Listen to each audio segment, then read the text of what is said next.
Hi everyone, Suzanne Warnett here, aka Witch Hazel, and I thought I'd do a live today because I'm writing my new book about my stripped down version of witchcraft, and I've got to the point where I'm basically talking about how I use my kitchen for my witchcraft, and it reminded me that somebody over on my foodie blog that I have, which is witchhazelskitchen.blogspot.com. Yes, I'm still on Blogger, don't judge.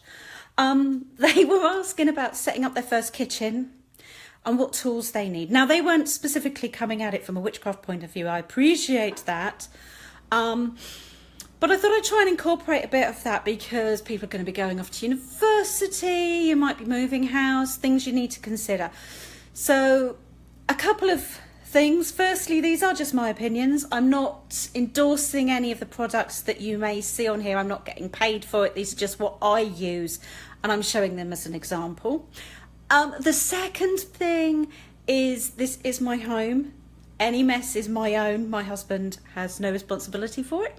And thirdly, because this is my home, you might hear a bit of noise in the background. You might hear the neighbours. Their kids might come home. I don't know. I'm on a military base. You might hear the odd jet. So I'm just putting those caveats out straight away. So setting up your first kitchen. I set my first kitchen up. I was thinking about this late 90s and I made a lot of mistakes, but I did a lot of things right as well. So I just thought I'd kind of give you a bit of a heads up.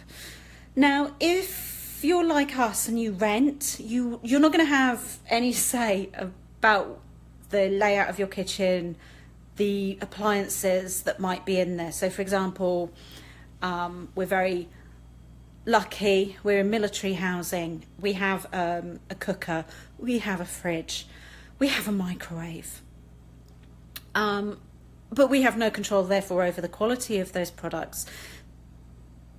The thing to consider is how you're going to use the equipment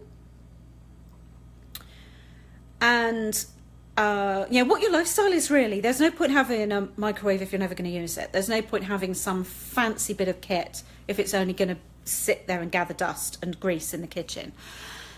So a few things to consider. First of all, I will mention the oven, the stove. A lot of kitchens these days will have integrated appliances.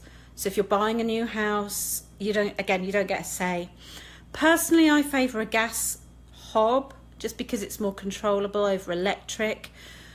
But there are other different ones. There's induction, you might have an Arga. I must admit, I don't get Argas, but you might have an Arga. So you need to consider that when you're looking at buying pots and pans as well. For example, if you have an induction hob, then a lot of the cheaper end pans won't work on it. You need to have special pans that have a magnetic base. And what that does is that magnetic acts as a switch and switches the induction hob on. The advantage of that is as soon as you take the pan off the hob, it breaks the magnetic connection and it instantly starts to go cold. I've got to be honest, that's too much faff for me. So consider what type of hob you have before you buy your pans, else you could make an expensive mistake. Now, saucepans, everybody knows what saucepans look like. If you're buying a set, they normally come as a set of usually 4 as a minimum. You will have 3 saucepans with lids of varying sizes and a smaller one which usually acts as a milk pan. My ones, and I will show you this, and please forgive the state of my hob. These are my pans that I have. If I can turn the camera around. Ka-ching! There we go. I use a stainless steel pan. It has a glass lid on this one so that I can see what's going on. The advantage of this is you can see when things are coming to a boil. The disadvantage, what I don't like about this one, is obviously the lid gets very hot. You do need to keep an eye on that. These pans are also vented. Now that does prevent them from boiling over quite so much, but if you're trying to actually keep the steam in, a little bit tricky. But you will need a good set of saucepans. Now, some people say, oh, you must use cast iron, you must use aluminium, you must use copper. Do you know what? Find what works for you in your budget.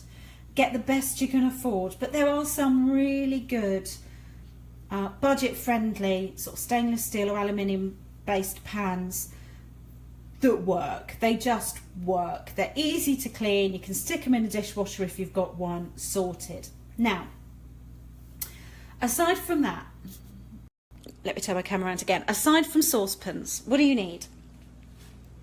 It depends what type of cooking you're going to use. You're going to use them for, sorry. I also have a wok, which is in my cupboard. It has a lid. I haven't gone for a stainless steel wok. I've gone for I've gone for stainless steel rather than a non-stick wok. Why? Because non-stick is fantastic until the non-stick coating starts to wear off. I'm quite rough with a lot of my tools, so I tend to, where I can, avoid non-stick on the whole. You'll see my non-stick frying pans in a minute just to prove myself that I'm a liar. But for woks, they're very easy. You just look after them. You don't put them in the dishwasher. You don't use soap on them. When you're done cooking, you literally just run them under a hot tap. I just use my kitchen sponge. I just wipe any debris off, let it dry, and then I just put a little bit of olive oil on it. And what that does is it seasons it then. So every time you use it, you're reapplying that olive oil layer. And it does burn on there. Which is what you want, because it then makes a natural non-stick, unlike the Teflon non-stick, which will flake off. This, you just keep applying it. I'm going to show you what I mean with my roasting tin. Now, I'm obviously English. We have Sunday roast dinner. Even though it's just me and my husband, we have Sunday roast dinner. I needed a roasting tin. I'm going to show you the state of my roasting tin. I've had this for donkey's years, okay? And it's not pristine. It's absolutely not pristine. But all of this on here, this is where I've roasted with it, and you probably can't see that, but it is coated with olive oil to season it. Very little sticks to that. And to some people, they would say, oh my God, that's dirty. That is exactly how I want my pans to be, okay? Don't be afraid on metal pans like that. Don't be afraid to build up that non-stick coating. What else are you going to need? Knives. This is where I made my first big mistake. I bought cheap knives. I bought really cheap knives. You're trying to chop your vegetables, the blades are bending. Big no-no. I'm going to show you the knives I use. Like I said, this isn't a paid endorsement. These are just what I use. It's about finding a knife that feels comfortable in your hands. Now, you don't need a whole host of knives. That's the other thing. You look in the shops and there's knives of different lengths, blades, and there's carvers and there's filleters and there's paring knives and everything. It's a bit overwhelming. I've got 4 knives that I rely on religiously. I'm going to show them to you. They're not a fully matching set. Let me show you. I've got a small paring knife. Okay, this is really good for peeling small vegetables if you're not using a vegetable peeler. Just small work, trimming work that I do. Maybe I'm, peeling Brussels sprouts with it. That's a good knife. It sits nicely in my hand and I can use it nice and easy. This knife is my workhorse. I'm not even sure how long it is. I think it's 80, well, I don't know. This, again, a good size knife. This one gets used for everything. It gets used for chopping vegetables, it gets used for slicing cheeses, it gets used for everything you can think of. We've got a larger chef's knife here. This one's we use mainly for carving roasts and things like cabbages, where you need the extra length on the blade to get through the vegetable. These ones are all global. They're a very well-known brand. They're not cheap, that's why I only have 3. That's all my budget could stretch to. But they will last a lifetime. What I like about these is because I'm quite clumsy, they have nice straight blades. And the other thing I would say when you're buying knives is find somewhere to sharpen them. Whether you use a steel blade, you use a whetstone, or I've actually got one. It's got 2 little whetstones on the inside. You just fill the reservoir with water so they're damp. You just pull the blade through and it sharpens them. Look after your knives and they will look after you. A sharp knife is a safe knife. People think, oh, sharp knives, so dangerous. They're not. A blunt knife is more likely to slip and skip and cut your fingers. And if it does cut your finger, it's going to be a nasty wound. With a sharp knife, you are much less likely to slip because the blade instantly goes through whatever you're cutting, whether it's cheese, vegetables, meat, eggs, whatever. It goes through it. And on the rare occasions that you might get your fingers in the way, it is a neat cut. This sounds so stupid, but it is a neat cut. It heals really quickly. But of course, please do be careful when you're using sharp knives. The top one is Kitchen Devils, actually, but it's a bread knife. I make my own bread because bread out here in America is disgusting. Most of it is full of high fructose corn syrup. Nearly all of it seems to be sweet. I don't understand. That's a whole rant in itself. So I make my own bread and therefore I need to be able to cut it. What else? Frying pans. Let's move on to frying pans. Different sizes do different jobs. This is where non-stick does work for me, actually. I have 3 sizes here. Oh, this one is the good old Tefal Thermospot. Again, I'm not getting any money for saying this. I'm just saying this is what I've got. You can see though, somehow it's had a dink in the Teflon coating. This means this pan is not going to be perfect for much longer, but it's doing just fine. It's a workhorse and it does me proud. Non-stick means that I can just put a light, depending on what I'm cooking, I could just put a light, literally a spray. You can get oil in like a pump action thing, do you like my finger action? Just a little bit of coating on there just to seal the outside of the meat or the vegetables or whatever, and it cooks really nicely. I've got a slightly smaller one. This is an older one. You can see that the non-stick's not quite so good at this one, but again, it's a Thermospot one. Same pan, smaller job. This one is slightly deeper, but it's great for sauteing some mushrooms or whatever. The final one I'm going to show you, I just saw it and I had to have it. It is so cute. It's my little pixie pan. Again, non-stick. Great for frying an egg, a single egg, if I just want a fried egg on toast for lunch. I toast pine nuts in there, sesame seeds, all sorts. So frying pans are a kind of, to me, they're an essential. You can saute in them mushrooms, onions, my trinity of mushrooms, onions and peppers, or mushrooms, onions and courgettes, depending on what I'm cooking or what's in season. I've added to those as I've needed to, basically. This one is a reasonably recent replacement for an old pan that was warped on the bottom, had no more non-stick, but it had lasted me a long, long time. If you're cooking with pots and pans, you're also going to need a trivet. They come in various shapes and sizes. I quite like this one because it's a spiral, the symbol of the goddess. Basically, this is to protect your work surfaces so you don't put hot pans on work surfaces and risk damaging them. Actually, while I'm over at the stove, I'm going to show you this. This is an expensive piece of kit. I was very lucky to get it for Christmas. A Le Creuset casserole pot. These aren't the only ones on the market. What makes them special, though, is these are cast iron pans. You can get cheaper cast iron pans that are just as good. I'm not going to lie, they are just as good. But I just love the classic look of Le Creuset.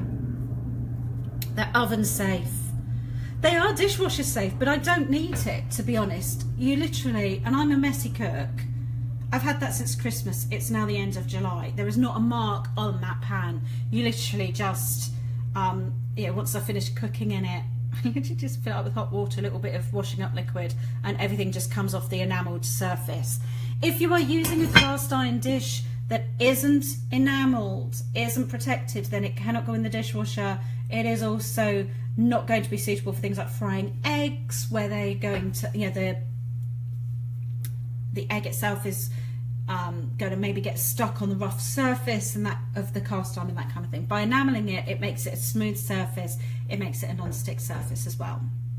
Great thing about dishes like this, and I do have In this range, I do also have a casserole pot, which has like the semicircular handles. They work on the stove top, they work in the oven as well. And they're pretty enough that I can put a trivet on the table and take the dish straight to the table if I've made a casserole or something. So we've covered saucepans, we've covered casserole pots, we've covered roasting tins, knives, frying pans. Oh, welcome to my kitchen. My utensils there. Herbs and spices. These are dried herbs because we don't really have a garden here. The issue with dried herbs is they will go off quite quickly, so only buy what you're going to use. Actually, a couple of these ones in this canister are empty because we know we're going to be moving back to the UK in the start of next year. So I'm kind of running down my dried spice mixes, but yeah, they do what they do. And I'm so untechy, but I do have a list of correspondences for herbs, which I'm trying to figure out how to do as a download for you all, just so that I've got the most common herbs in your spice rack there, or that you might have in the garden: basil, bay leaves, fennel, garlic, salt, pepper, sugar, tarragon, thyme. All the common culprits are in there, and they're magical correspondences. Your spice rack, if you're a kitchen witch, is your friend, absolutely your friend. What else have we got on the back of the cupboard there? These boxes are my recipe collections. I keep them all on file cards. What was I making the other day? Maryland crab cakes. There we go, people. My cookbook collection. Ta-da! Right. These dishes are great. Let's stop wobbling the camera. These dishes are great for, they're oven safe. They're not safe for the hob. They are oven safe though. Lasagnas, pasta bakes, toad in the hole.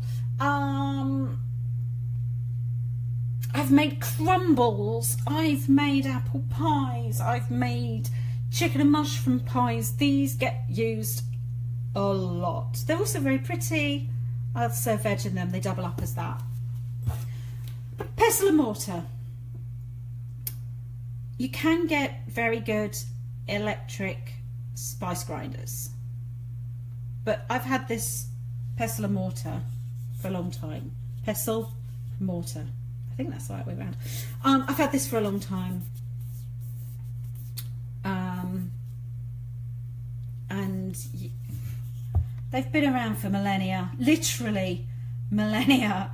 We've used this technology since the Stone Age. You put your stuff in there, you hit it with a heavy rock until it becomes powder. I don't need to explain that. And a chopping board. Another essential. I favour wood over glass or plastic.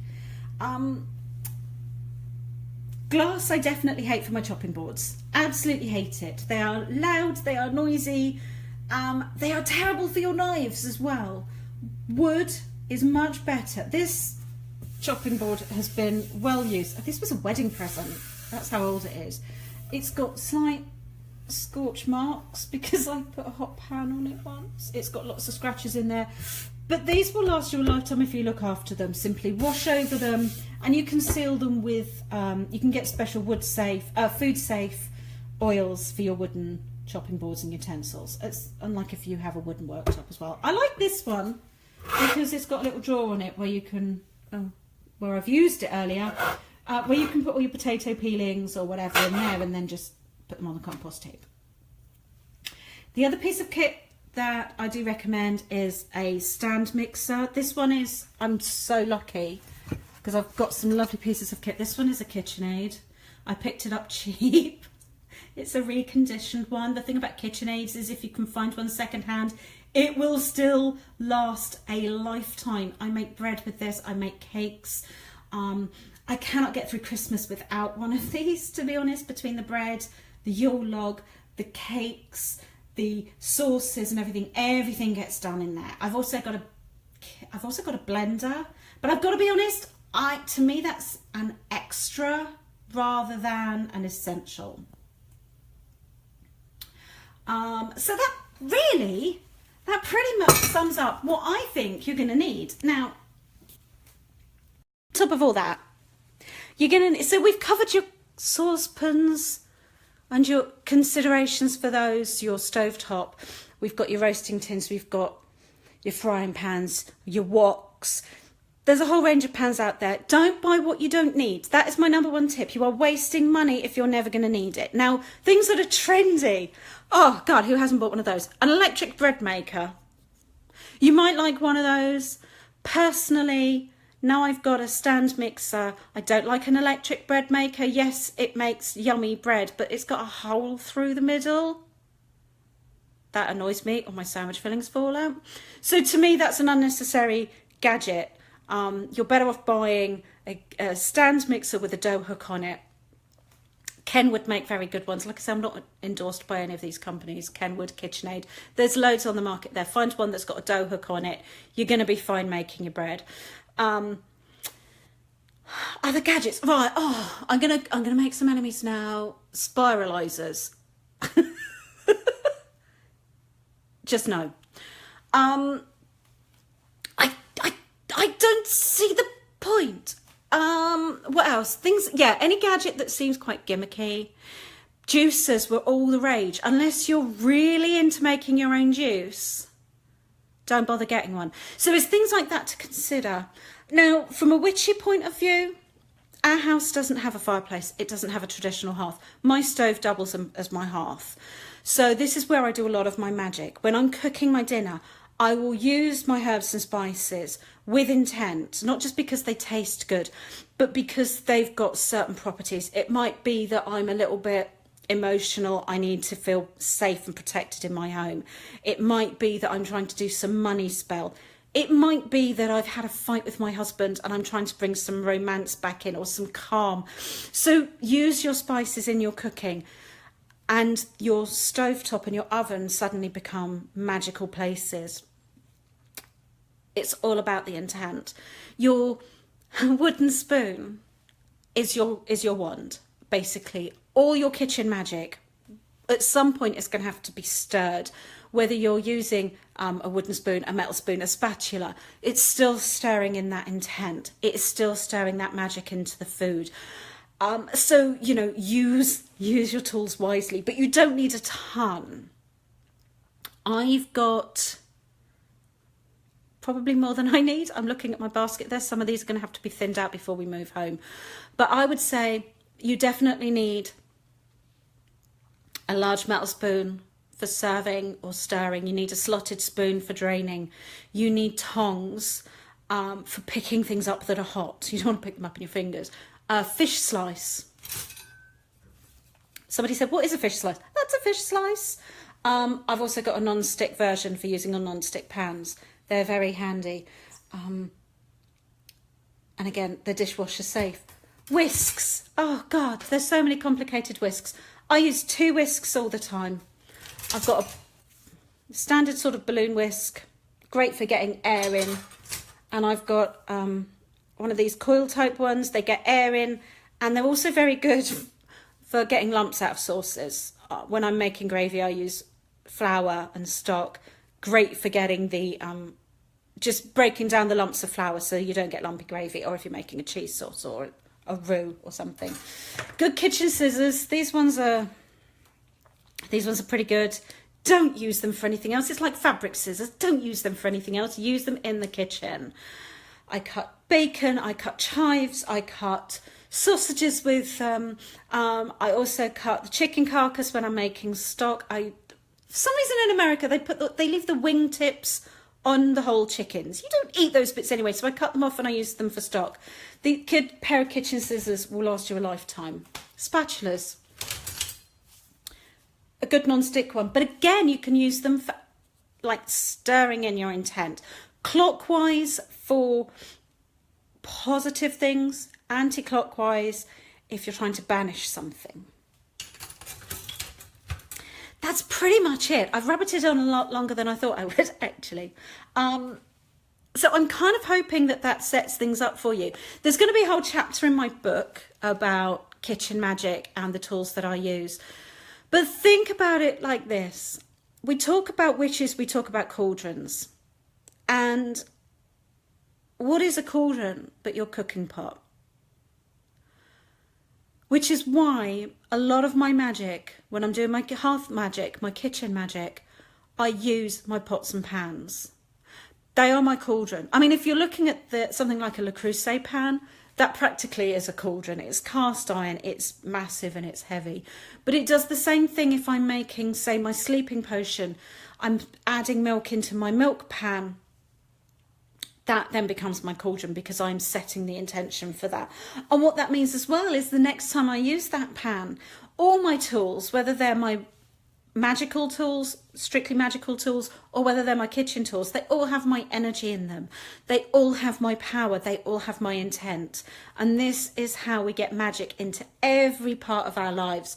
It's not just something you say for the high days and holidays. It's not just something that only happens when you do an elaborate ritual, when you're sky-clad, or if you're in a coven, or if you're, out with your friends on a hillside somewhere. That type of magic is fantastic and powerful, but the biggest bit of the power in a kitchen witch and in a cook is yourself. It is your intent. It is your desire to improve. It is your desire to cook the best meal you can with the best equipment you can, and it is the desire to have the magical outcome that you are searching for as well. So I'm going to put all this into my book. I'm going to put this on my blog. What else do I need to mention? Yes, witchhazelskitchen.blogspot.com. I really need to do that on WordPress, don't I? Any questions? Hit me up on Facebook, facebook.com/witchhazelsmagic, or any of my other social media things. Yeah, and happy cooking, guys. And I apologise for waffling on.